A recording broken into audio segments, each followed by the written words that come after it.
Assalamualaikum warahmatullahi wabarakatuh. Bismillahirrahmanirrahim.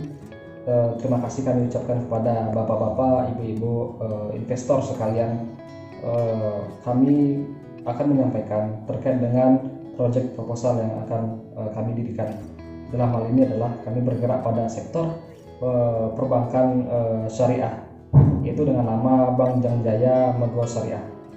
Dan di sini saya Muhammad Adnan Az-Zaki selaku stakeholder, meeting of stakeholder, dan juga ada rekan saya. Dan saya Rizka Permatalia sebagai General Meeting of Stakeholder dari PT Bank Jangjaya Megho Syariah.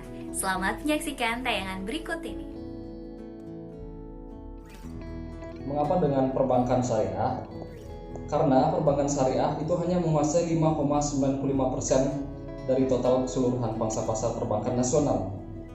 Jadi, sebagaimana pemaparan data dari Otoritas Jasa Keuangan pada tahun 2019, bahwa aset pertumbuhan perbankan syariah itu menunjukkan pertumbuhan yang positif, namun mengalami perlambatan jika dibandingkan dengan tahun sebelumnya.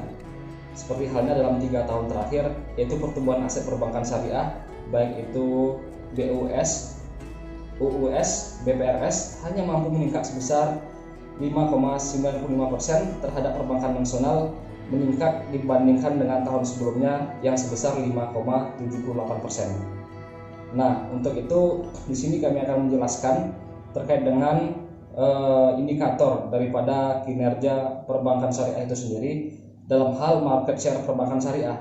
Nah, sebagaimana yang terdapat dalam grafik di samping, itu menunjukkan bahwa market share perbankan syariah itu hanya menguasai 5,95%. Dan sisanya yaitu sebesar 94,05% itu dikuasai oleh perbankan konvensional.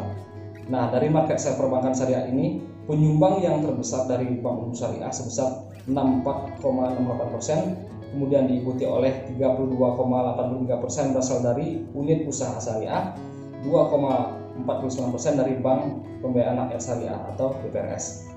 Nah, hal ini menunjukkan meskipun Indonesia memiliki penduduk mayoritas muslim, namun partisipasi daripada penggunaan perbankan syariah itu belum banyak diminati. Oleh karena itu dibutuhkan usaha yang sistematis, masif, dan terstruktur. Nah, oleh karena itu kami yang merupakan bagian daripada stakeholder untuk meningkatkan ataupun untuk mengembangkan dari perbankan syariah itu sendiri. Selanjutnya, di sini kami akan menjelaskan terkait dengan kinerja perbankan syariah secara nasional. Nah, dalam hal ini adalah porsi pembiayaan pada sektor usaha. Nah, jika kita bisa melihat di grafik sebelah, itu ada beberapa kriteria daripada variabel yang digunakan, seperti halnya pertanian, seperti halnya industri, pengolahan, konstruksi, dan lain-lain. Nah, di sini kami paparkan terkait dengan penjelasan dari grafik tersebut, yaitu berdasarkan sektor industri, perbankan syariah telah menyalurkan sebesar 56,46% dari total pembiayaan pada sektor lapangan usaha. Adapun porsi penyaluran pembiayaan terbesar, dua itu disalurkan pada sektor bukan lapangan usaha atau rumah tangga, yaitu sebesar 41,73%. Penyaluran pembiayaan pada sektor usaha didominasi pada sektor konstruksi, industri pengolahan, dan perantara keuangan. Sementara itu, penyaluran pembiayaan pada sektor rumah tangga didominasi oleh pemilikan rumah tinggal dan pemilikan peralatan rumah tangga, termasuk multiguna. Nah, porsi pembiayaan pada sektor usaha untuk pertanian, jika kita bisa melihat itu, perburuan dan kehutanan hanya sebesar 3,59%. Sedangkan jumlah petani di Indonesia itu sebesar 4 juta jiwa. Hal ini berarti apa? Yaitu peranan dari perbankan syariah terhadap pembiayaan pertanian itu masih belum maksimal. Artinya, dengan jumlah petani yang sangat besar itu, berjumlah 4 juta tadi, itu hanya mampu mengakomodir ataupun hanya mampu baru terakomodir sebesar 3,59% terhadap pembiayaan daripada pertanian itu sendiri. Nah, oleh karena itu di sini diperlukan peranan dari perbankan syariah yang lebih optimal seharusnya. di mana perbankan syariah itu harus memiliki cabang-cabang di berbagai daerah yang kira-kira memiliki potensi pertanian unggulan, sehingga optimalisasi daripada penggunaan perbankan syariah di Indonesia ini lebih maksimal. Bapak Ibu yang terhormat, selanjutnya kita akan mengenal bagaimana keadaan di wilayah Kabupaten Rejang Lebong. Di mana Kabupaten Rejang Lebong merupakan salah satu kabupaten dari Provinsi Bengkulu di Indonesia, tepatnya di Pulau Sumatera. Dan kabupaten ini memiliki luas wilayah sekitar 1515,76 km persegi. Dan untuk populasi penduduknya sendiri itu sebanyak 280.142 jiwa. Dan ibu kotanya adalah Kota Curup. Kabupaten ini terletak di lereng pegunungan Bukit Barisan dan berjarak 85 km dari Kota Bengkulu, yaitu ibu kota dari Provinsi Bengkulu itu sendiri. Dan jikalau Anda, Bapak Ibu yang terhormat, datang ke peresmian dari PT Jangjaya Mego Syariah ini, Anda akan ditawarkan dengan keadaan Kabupaten Rejang Lebong, di mana wilayahnya yang dingin, asri, dan dikenal dengan kota idaman.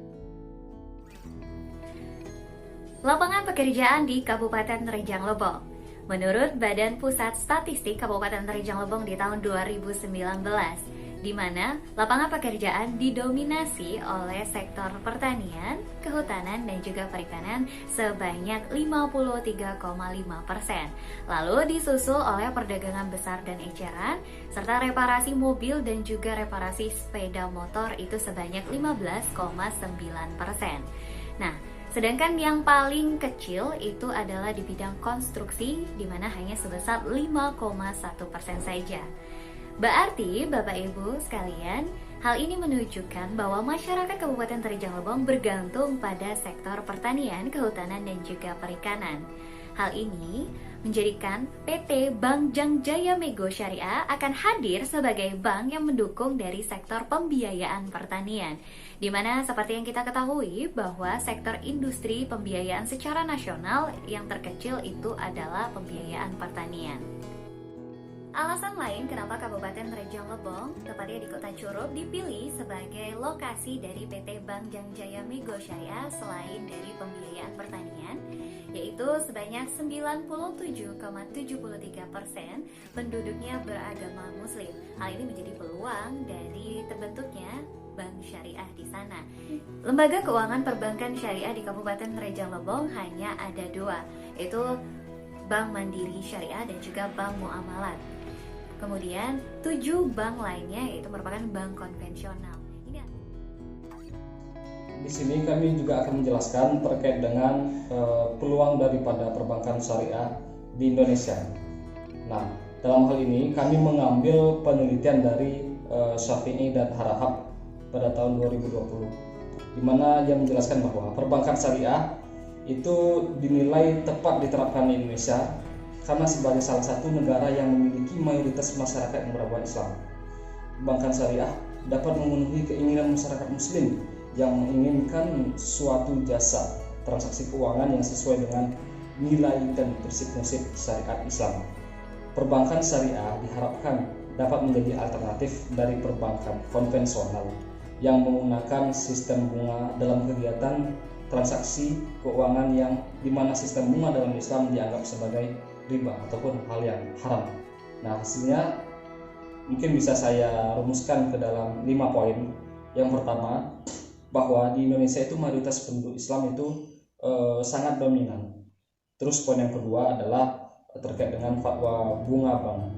Nah, terus poin yang ketiga adalah menggeliatnya kesadaran beragama. Selanjutnya yang keempat itu adalah menjalarnya penerapan ekonomi Islam. Nah, selanjutnya poin yang kelima adalah berkembangnya lembaga keislaman. Selanjutnya, kita akan berkenalan dengan PT Bank Jangjaya Mego Syariah. Bapak Ibu yang terhormat, PT Bank Jangjaya Mego Syariah itu merupakan bank yang hadir dengan prinsip kemaslahatan bagi umat sebagai lembaga intermediasi bagi pihak yang berkelebihan dana dan juga pihak yang kekurangan dana. PT Bank Jaya Mego Syariah ini juga hadir sebagai wujud untuk membantu umat agar menjalani kehidupan sesuai dengan aturan agama dan juga prinsip syariah. Tetap memegang amanah daripada investor yang memiliki semangat ekonomi robbani untuk mendukung perkembangan institusi perbankan syariah secara nasional. Memegang kepercayaan dari nasabah yang menjadi mitra terbaik kami. Dan senantiasa memiliki prinsip keadilan dan juga prinsip kehati-hatian. Penamaan dari PT Bank Jaya Mego Syariah. Jang Jaya berarti Rejang Berjaya. Rejang merupakan salah satu suku dari Kabupaten Rejang Lebong, Provinsi Bengkulu. Nah, pemaknaan ini yang berarti bahwasanya siapapun yang menjadi mitra dari BJM Syariah akan berjaya. Di sini berarti megah, yang bermakna mengagumkan karena besarnya dan juga indahnya. Diharapkan siapapun yang bermitra dengan BJM Syariah menjadi megah. BJM Syariah identik dengan warna coklat keemasan yang berarti mulia dan bisa membawa keberkahan bagi setiap mitra dan juga lingkungan di sekitarnya. Kemudian, BJM Syariah memiliki harapan yang tulus untuk membangun negeri dan juga memperdaya ekonomi umat sesuai dengan peraturan pemerintah yang berlaku dan juga sesuai dengan prinsip-prinsip syariah. Selanjutnya, Bank Jaya Mega Syariah itu memiliki tagline, visi dan misi yang kami jelaskan. Yang pertama adalah tagline, itu kami mengambil kalimat ataupun tema berkah dan berjaya. Karena apa? Karena dengan adanya bank perbankan syariah yang kami dirikan ini, semoga transaksi muamalah yang kita lakukan itu menjadi berkah bagi kita, baik itu nasabah maupun perbankan itu sendiri, dan tentunya berjaya dalam artian bahwa perbankan syariah maupun nasabah itu diberi oleh Allah Subhanahu wa taala keuntungan ataupun kejayaan dalam hal transaksi muamalah yang dilakukannya. Nah, selanjutnya visi yang kami ambil adalah bahwa menjadikan Bank Jaya Mega Syariah yang berintegritas dan memiliki orientasi masyarakat yang berdaulat.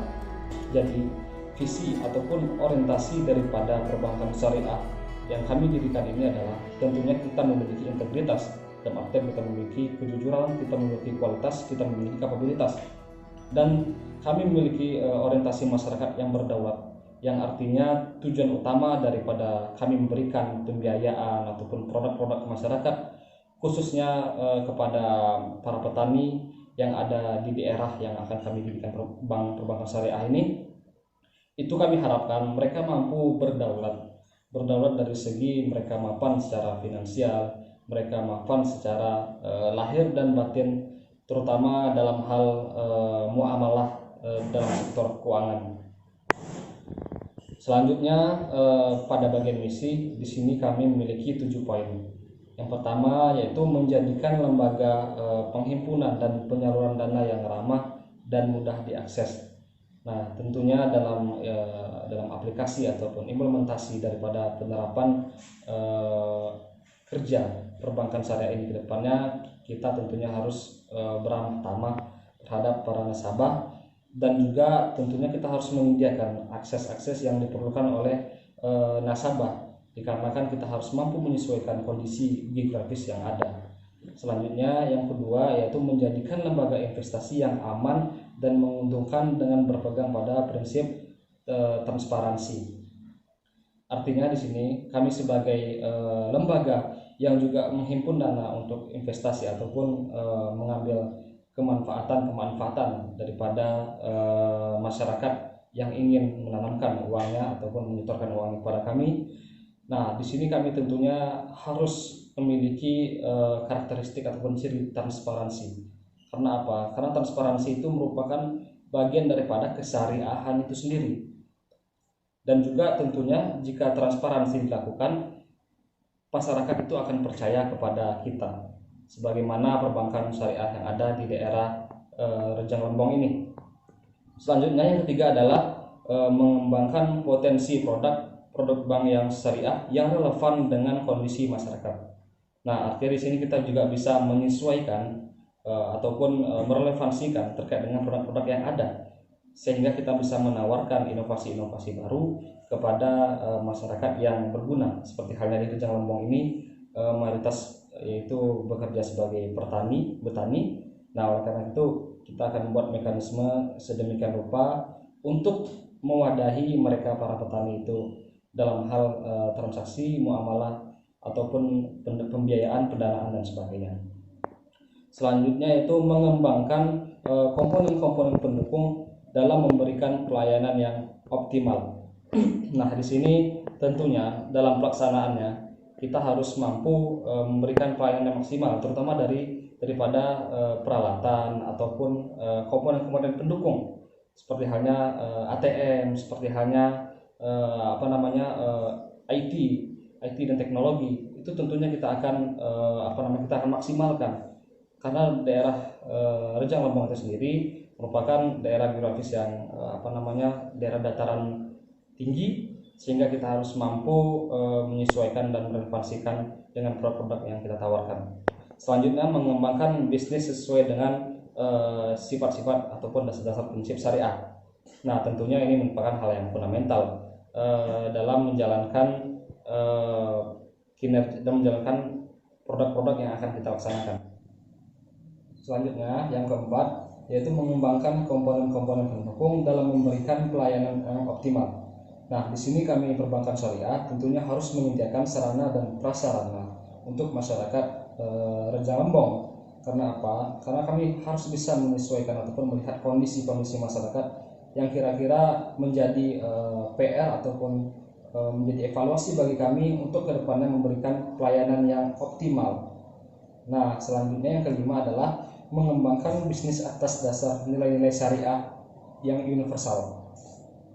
Nah, tentunya dalam pelaksanaannya kami selaku bank perbankan syariah itu menganut prinsip nilai-nilai syariah yang universal yang dapat diterima secara umum. Jadi kami di sini bersifat inklusif, tidak eksklusif, artinya kami terbuka, kami menerima saran-saran dan masukan terutama daripada masyarakat dan nasabah itu sendiri dalam hal praktek pelayanan perbankan syariah ini di masyarakat. Selanjutnya yang keenam itu mengembangkan manajemen talenta dan lingkungan kerja yang sehat. Nah, tentunya kami dari internal perbankan syariah sendiri tentunya akan terus mengembangkan pola-pola manajemen, baik itu yang sifatnya SDM, terutama yang berkaitan dengan IT ataupun teknologi. Karena apa? Karena semakin berkembangnya zaman, kita tidak bisa terlepas daripada perkembangan teknologi itu sendiri, sehingga kami akan terus mengevaluasi internal kami, terutama dari segi SDM, dan tentunya meningkatkan kemampuan daripada sumber daya manusia yang kami miliki. Selanjutnya, yang ketujuh adalah meningkatkan kepedulian terhadap masyarakat dan lingkungan sekitar. Jadi di sini kami tidak hanya memiliki orientasi pada profit. Jadi kami juga memiliki aspek-aspek sosial yang kira-kira kami dapat tawarkan ataupun kami dapat berikan kepada masyarakat secara langsung. Entah itu sifatnya sifatnya suatu hal yang bermanfaat, seperti halnya pelatihan terhadap suatu usaha tertentu yang kira-kira masyarakat itu dapat mengembangkan sehingga ia menjadi berdaya, dan ini tentunya merupakan bukan bagian dari program-program unggulan yang kami lakukan, tapi merupakan program-program pendukung guna masyarakat itu terbuka, open terhadap kami perbankan syariah, sehingga mereka lebih percaya kepada kami dan tidak ada batas antara hubungan kami selaku perbankan syariah dengan nasabah ataupun masyarakat yang menggunakan produk-produk kami. Bank Gang Jaya Mego Syariah memiliki budaya perusahaan Bingo, yang berarti B. berkah, I. integritas, N. nasabah, G. gesit, dan O. optimis. Kegiatan usaha yang dimiliki oleh BJM Syariah berdasarkan Undang-Undang Tahun 2008 Nomor 21 tentang Kegiatan Usaha Perbankan Syariah, di mana BJM Syariah memiliki kegiatan usaha berupa simpanan, pembiayaan, elektronik banking, dan pelayanan jasa. Selanjutnya, aspek regulasi. Nah, di sini kami mengutip ataupun berlandaskan dari Undang-Undang Nomor 7 Pasal 2 Ayat 7 Tahun 1992 yang menyatakan bahwa bank yang beroperasi di Indonesia ketika menjalankan suatu kegiatan bisnis harus berlandaskan pada sistem ekonomi demokrasi yang mendasar pada prinsip-prinsip keadilan dan keamanan, di mana hal tersebut juga berlaku untuk bank syariah. Nah, Undang-Undang Nomor 21 Tahun 2008 tentang bank syariah termasuk perizinan dan operasionalnya.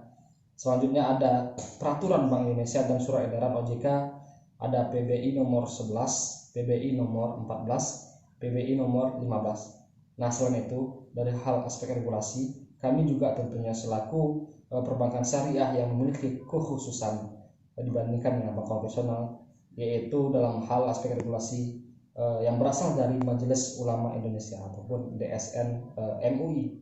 Nah, selanjutnya dalam hal aspek permodalan tentunya kita juga beracuan kepada undang-undang ataupun peraturan yang ada di Republik ini, yaitu seperti halnya diatur dalam Peraturan Bank Indonesia nomor 14/18/PBI 2012 yang dibahas mengenai permodalan yang diperlukan untuk perbank syariah. Terus mekanisme pendirian bank syariah juga diatur dalam Peraturan Bank Indonesia atau PBI nomor 11/3/PBI/2009 pasal 5 tentang bank umum syariah, yaitu modal yang disetor untuk mendirikan bank umum syariah itu ditetapkan paling kurang sebesar 1 triliun rupiah. Dalam hal aspek perizinan, yaitu mengacu pada Undang-Undang Nomor 21 Tahun 2008 Pasal 9 tentang pendirian dan kepemilikan bank syariah, yaitu menyebutkan bahwa yang pertama, bank umum syariah dapat didirikan dan atau dimiliki oleh warga negara Indonesia dan atau badan hukum Indonesia. Yang kedua, bank umum syariah dapat didirikan dan atau dimiliki oleh warga negara Indonesia dan atau badan hukum Indonesia dengan warga negara asing dan atau badan hukum asing secara kemitraan, atau yang ketiga pemerintah daerah. Nah, pendirian bank umum berdasarkan prinsip syariah sebagaimana tertuang dalam Undang-Undang Nomor 21 Tahun 2008 tentang perbankan syariah itu memiliki tambahan dalam beberapa ketentuan khusus. Tentunya peraturan ini membedakan dengan perbankan secara umum ataupun perbankan konvensional. Yang pertama adalah menyangkut penempatan dan tugas Dewan Pengawas Syariah atau DPS. Yang kedua, surat rekomendasi dari Dewan Syariah Nasional untuk calon anggota DPS. Nah, tata cara pendirian bank dilakukan dengan melalui 2 tahap, yaitu tahap persetujuan prinsip dan persetujuan usaha. Adapun ketentuan-ketentuan mengenai 2 tahapan tersebut tercantum pada Peraturan Bank Indonesia nomor 11/3/PBI/2019 perubahannya dari PBI nomor 15/13/PBI/2013. Yang pertama, persetujuan prinsip ialah persetujuan untuk melakukan persiapan pendirian bank berdasarkan Surat Edaran Bank Indonesia nomor 15/50/DPBS tahun 2013. Adapun dokumen-dokumen yang kedua dilampirkan yaitu sebagai berikut, yaitu ada daftar aktiva tetap dan inventaris, ada susunan dan struktur organisasi, ada bukti kepemilikan, penggunaan atau perjanjian sewa atau nota kesepakatan sewa menyewa gedung kantor. Selanjutnya ada foto gedung dan tata letak ruangan, ada persiapan sumber daya manusia, ada persiapan jaringan telekomunikasi, formulir atau warga yang akan digunakan dalam operasionalnya. Yang kedua, ada persetujuan usaha, yaitu izin yang diberikan untuk melakukan kegiatan usaha bank syariah setelah melalui proses perizinan prinsip, yaitu meliputi penelitian atas kelengkapan dan kebenaran dokumen. Terus ada uji kemampuan atas kelengkapan kepatuhan. Untuk memperoleh izin usaha sebagaimana termaksud dalam Undang-Undang Nomor 21 Tahun 2008 haruslah memenuhi persyaratan sekurang-kurangnya tentang susunan organisasi dan kepengurusan, permodalan, kepemilikan, keahlian di bidang perbankan syariah, kelayakan usaha. Secara umum dapat kami gambarkan ada 4 poin, yaitu yang pertama, kita datang ke kantor perizinan usaha melalui notaris. Yang kedua, kita datang ke OJK untuk verifikasi berkas. Yang ketiga, datang ke MUI untuk mendapatkan sertifikat syariah. Dan yang terakhir, datang ke Bank Indonesia untuk penyetoran modal awal.